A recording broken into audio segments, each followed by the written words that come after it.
Hello, everyone, and a very warm welcome to today's major markets update for Friday, October the 25th, 2024. It appears this is not really a October fest, but a little bit more of a October mess. So as you can see, for example, when we go over the charts, some indexes have been up and some indexes have been down. And here we have the NASDAQ closing price basis. It was up 0.5% today. Here we have the Dow Jones. It was down a little bit over 0.5% today. You can see the Dow Jones is moving away from its recent all-time high made mid-October, and the NASDAQ is pretty much challenging it and almost challenging its previous all-time high in July. So a little bit of a bifurcated market. So that's why we think it's a little bit of a mess. This once again matches with the post on X we shared from Tom McClellan that found that in analog year of a similar year in the 1960s, I believe it was 64, something like that. The days before the election, the 2 weeks before the election will be messy, and then we get the relief rally. So that kind of matches what we're seeing right now. This is a little bit messy, so it's not really a fest, but a mess. And the Dow Jones is starting to get very low, close to the October 6th low. Okay. Now I'm going to show you one alternative that still can lead to new all-time highs on the Dow Jones. Simply put, this is 1 and this is 2. If you can follow my cursors, this is 3 and this is 4 of this larger expanding ending diagonal. So this would then be 1. And I'll show you that for the weekly chart, this would be 2. And then we're now in 3 or 4, sorry, 3 completed, 4. And we're still going to get a wave 5. Okay, I'll show you that in a moment. And then this is, of course, the larger wave 1. And this is, of course, the larger wave 2. Then this is 3. And 3 is not the longest wave in an expanding ending diagonal. This is 4. Okay, and so this is our expanding ending diagonal pattern like this. Okay, so we can still get that final wave 5 to go for the Dow Jones. That is still a possibility. And this wave 4 should bottom pretty soon. And of course, ideally not go below about 41,500. Okay, so this is the path that we are still tracking. And again, we're getting pretty oversold. Save the changes, yes, and I'm going to put it somewhere on here. There we go, upload, and you'll get the chart. So this is what we're tracking. Then the low here, of course, was 4, 1, 2, 3, 4, and then 1, 2, 3, 4, and then still 5 to go. This also matches with what our dear friend Pretzel is seeing. This is what he posted today. In conclusion, as noted for weeks, same here, there's probably still at least one more 4-5 unwind needed to new highs. So we may have just seen or are still within that fourth wave with a fifth wave up to new highs still to come. Okay, after that, things will start to get a little more trickier. I agree. It's tricky enough already over the last couple of days, 2 weeks. Of course, if there are breakdowns before that, then either a deeper fourth wave is unfolding or something more bearish. And that's why we have the warning levels on our charts. So this is still possible. This would match that perspective. It would match what Tom McClellan found for the 1960s with somewhat of a mess going into the elections and then the final hip hip hurrah relief rally into December before things start to go south again and darker clouds start to gather on the horizon. Again, tech is not looking too bearish. And with that, look at the NASDAQ 100. We made a new intraday high. So that's pretty good, but no breakout yet. And this still suggests we can move higher on this one as well. Though, of course, the sideways price action that we've had over the last 1, 2, 3, 4, 5, 6, 7, 8, 9, 2 weeks now can, of course, continue, right? If this is a complex wave 4, they can pretty much zip tie zigzag to a flat that will be then zip tied once again to a triangle. I don't know. It can be a double zigzag, triple zigzag, zigzag, zigzag. Pardon my French, Freudian slip here. Anyway, so this is still possible. And again, we've not broken below any warning levels for the bulls. Okay. The first warning level was at 20,200. The second one is at about 20,000. So this is still a 100% bullish looking chart. We're above the 10, the 20, the 50, 200-day, everything is rising. End of story. Is this a bullish reversal, a bearish reversal candle? Probably, but one winter doesn't make summer, or whatever they say. No, one day doesn't make a winter in this case. So we had technically a bullish day. We're up over 0.5%, right? 0.59%. That's good. Dow does look a little more dire. So when we then go to the Dow, we kind of completed all of this wave 5. Okay. Then we have completed the C wave of 5 of 5 of 5. Okay. That is still very possible. We're starting to see this negative divergence, which is not good. You will see here, similarly, all this negative divergence in 21. So that is not good either, like that, right? So we're similarly setting up. But remember this MACD here, we're not really seeing it there yet, though we have a lower high. Okay, here as well, we did have some negative divergence here as well. And then we had one hip hurrah pretty much. But I'd like, honestly, the following wave count,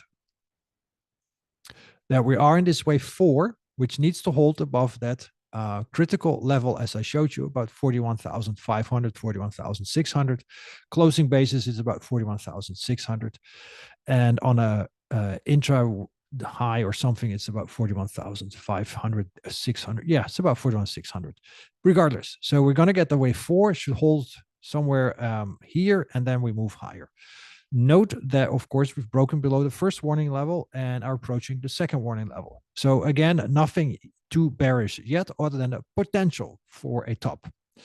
And as I've warned all week, pretty much, it doesn't hurt to take partial profits and ratchet up those stops. My ETF trading alert service has been long DDM, for example, since August. And it has been selling into the recent strength, and there's only a quarter position left, and we have a stop in place, and it's not been hit. So we'll see how far this last quarter position of the initial position can go. So this is still very possible, and as you see, a 5-1 relationship targets exactly 200% at 44,139-ish, somewhere around there. Boy, that would be beautiful. And then, of course, we get some more negative divergence creeping in. I wouldn't be surprised if this is the case. Contingent on holding, of course, above the warning levels with a loud and clear warning below this wave 1, because most of the times fourth waves and first waves don't overlap unless this is also a ending diagonal within an expanding diagonal. Oh boy, it's possible. And again, it would match with what our dear friend at the Pretzel Logic is seeing as well. Again, contingent on no breakdowns. If we see those breakdowns, then we're, of course, already completing this top. And if you look at the technical indicators, the RSI 5 is already getting pretty oversold, and that has before always led to rallies. Okay, so we're not below the October 6th low. We can break below it, and if we do, then we can easily target again, potentially much lower. So that's I would say a critical level to watch, because then it starts to increase the odds that we won't see the 5th wave. Okay, not saying it won't happen, but you don't want to see that, because then we're starting to make a lower low, and that's never a positive sign. So this is still very possible.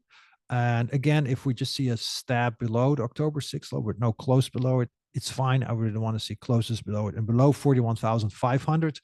Can easily target 40,000, and below that we can target 38,000 with probably a stop, yeah, somewhere around there. And that would be then the Dow Jones and the NASDAQ 100. I still like higher prices for that one as well, because we're in a bullish uptrend, and we've not closed below any of these warning levels. All right, moving on to the SP 500. So we have, unfortunately, 3 wave counts now for the SP 500, because it has moved sideways most of October. And so this is the bullish sequence. Again, it's still very possible. And the first warning level was, of course, Wednesday's low, and we have not broken below it. Maybe we can raise it to yesterday's low, but we'll leave it as is. We haven't broken below much of anything. So 345, 45. So this could really meander much higher. It doesn't really align very well with the Dow Jones, but we don't want to apply the same wave counts. So this is a other sequence that's still very possible. This is the ED that we're still going to see this gray wave 5. somewhere in this ideal target zone of 59.36 to 60.61, somewhere around there. Okay, to complete this gray wave 5 of this C wave of 3, and then we get the 4, and then we get the 5. Okay, this is still possible. And the final option here is that we've already completed this wave 3. We're now in wave 4 and the wave 5. The wave 3 fell a little bit short. And this also means that the wave 5 will not go to as high as 62.65, because wave 5 would then be longer than wave 3, and wave 3 cannot be the shortest wave. And then we'll see something like a 200-300 point rally, maybe 400 points for wave 5. So this is still very possible that we've already topped for this one. And we'll know more if we start breaking below the October 6th low, and then we can go as low as 5,500. But from 5,500, again, I don't think we're going to go much higher than 5,900, maybe 6,000, and that's it. Semiconductors also here a little bit more stuck between a rock and a hard place. We haven't really recovered from this drop. Can still be this B wave and gap fill. Still very possible. Look, we're back above the 10-day moving average, so that's good. Back above the 20, but the warning levels remain on the chart, because if we start breaking below it, we have the potential for a nested 1-2-1-2 setup. Okay, so this is definitely not yet the time to be uber aggressive on this one. I'd like to see that gap fill. That would be really nice. That would really take a lot of guessing out of my work. We did bottom for this B wave. Again, this decline here does look corrective ABC. But again, once A, B, or 1-2-1-2 setup. So also this one, we're in this October mess, right? We were pretty much back to where we were late September. So October hasn't really done much, and that might therefore it's done what it is supposed to do, be messy. And IWM, this was the preferred wave count ABC, and so far so good. This kind of today looks like a B wave, and we might move lower for this 4th wave, and then a final 5th of this ending diagonal. It's a contracting diagonal, and ultimately, if we break below the September low, then this thing is off the table, and we're in something else. But this still looks pretty good for ABC for 1, 2, 3, ABC for 4, and then ABC for 5. I'd like it. This is my preferred wave count for now. So this one can move back here to about 215-ish, somewhere around there, over the next couple of days, 2 weeks, and then we get the blast off rally as a hip hip hurrah for the election, whatever the outcome may be. And those are all the indexes we cover. If I look here at market breadth for the NASDAQ composite, you can see it's been making higher highs, the bullish percent index, no negative divergences since the important low here in August. Okay, so this is confirming the higher prices. The bullish percent index for the S&P 500 did top here in the 80s, which we found before are often signs of important tops. Now, I don't want to compare too much with 2022 because there was a bear market. And of course, clearly, we've now been in a 2-year bull market. So it's better to compare bull market highs. And again, you can see, of course, dramatic declines if we see the bullish percent index peak this high, as you can see here in, of course, November, December of 22, as you can see here, 23, around February. And as you can see here, 23 in July, and then 24, you could see we just got more of a couple of days of correction. Same here in April, pretty decent decline. But again, this also suggests strength, and that we then need to see negative divergence before this causes a larger top. So we still think this is just a pullback within a larger trend. Again, we did have slightest of negative divergence on the AD line, but the AD line made new all-time highs, and history shows that there is no bear market when the AD line makes new all-time highs. We need to see months of divergence here, for example, in 07, and here in 98 to 2000, here from 56 to 66, and here from 26 to about 29. So we should see years of divergence possibly, but somewhere between months to years, okay? And that we're not seeing. We have here just days. So what we'd like to see is higher prices, and the AD line is not confirming it. How we're doing on new lows, this data will update eventually, but still looks benign, nothing crazy. Maybe it's going to spike at the end of the day, but I don't see anything at this moment that's bearish. This is benign new lows, meaning not many new lows. The McClellan oscillator for the S&P 500 is now getting close to oversold territory. It's at minus 64. The bears are in charge, that's for sure. More stocks are declining than advancing, but they might be depleting their uranium, so to say, because we're getting at levels that this year so far have caused viable bottoms. That's for sure. So zero is, of course, the line in the sand. And I would say, below minus 10 is buy, baby, buy. Below minus 80 is buy, baby. And I would say below minus 60 is buy, right? So there's, of course, the lower it goes, the bigger the chance for a massive counter trend rally.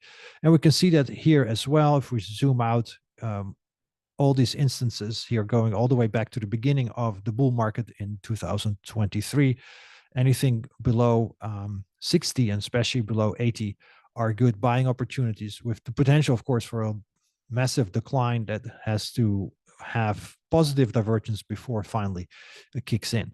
But even if you'd bought here in August of 2023, eventually you'd have, of course, massive returns if you had just stuck with it.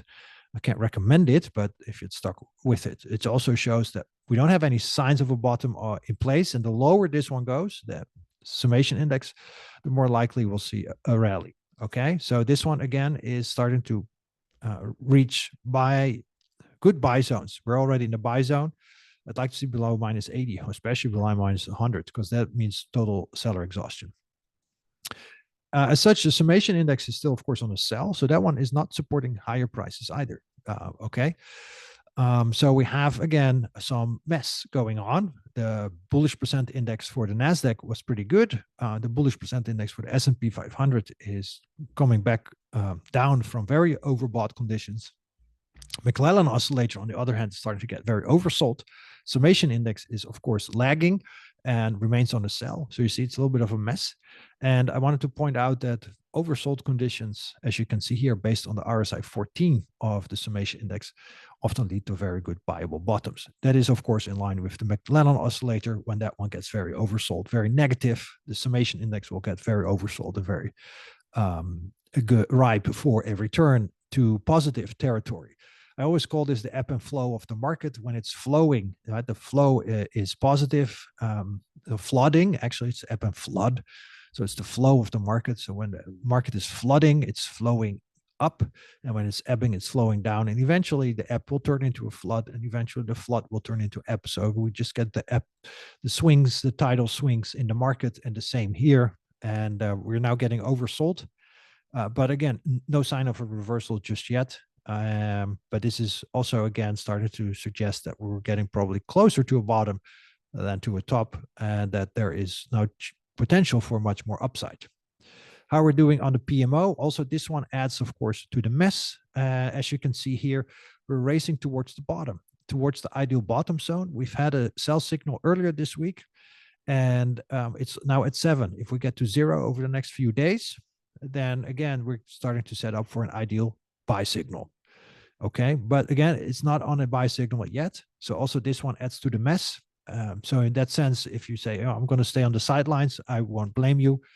We do have these 3 potential counts for the S&P 500 to really corroborate the fact that it is a bit messy out there.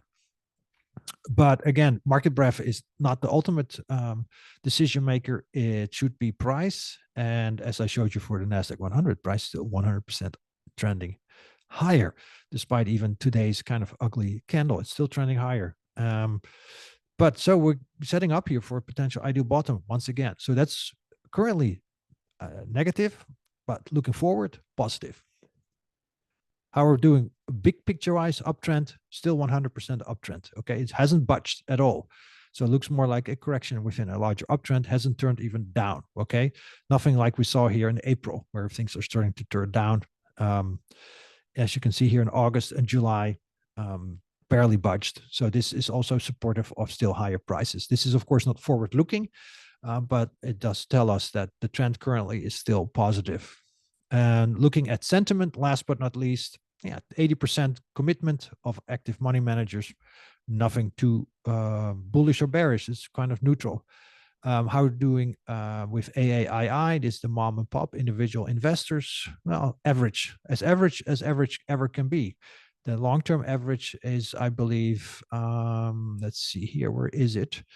37.5 bullish, we're 37.5, 31.5%, 32.5, 31 and 30. So this is totally average, doesn't tell us anything on, oh, we're close to a bottom or close to a top. Again, sentiment, I believe, is a much better indicator for bottoms than it is for tops, just as the VIX, when things get extremely bearish, high VIX, low sentiment or high bearish sentiment, then we're getting close to a bottom. Bullishness can stay bullish for quite a while. It's not as reliable a indicator. And for now, it is average. So this one doesn't add anything to our analysis other than, as I said, it's a bit messy out there. Price is a bit messy. Some indicators are still trending down, but some are already getting oversold from where we normally should expect a decent bottom to happen. But we have zero signs that bottom is in place. If anything, we can still move a little bit higher. And some indexes are simply in different wave counts where the NASDAQ could still continue to run higher. And the Dow Jones might need a little bit lower before moving higher. And again, I really like this wave count, honestly. This looks pretty good. But I know below which price levels this one has stopped completely. All right. So that's all I have for today. Take care, trade safe. If you have any questions, contact me. I'm here to help. Please refer to yesterday's update where I showed you how to use my work. And yes, it can result into a losing trade. I'm not saying all my work is just going to result into winning trades, but it shows you how to use work for the potential for this wave 5 setup. As I showed you, you can even do a 1-2, right? 3-4-5, can morph it into this. We're just showing the potential and above or below which price levels we suggest that this is not going to happen, and one should take their money and run, so to say. And that's always better than to try to stick with it. Take care, trade safe, and I'll catch you all later.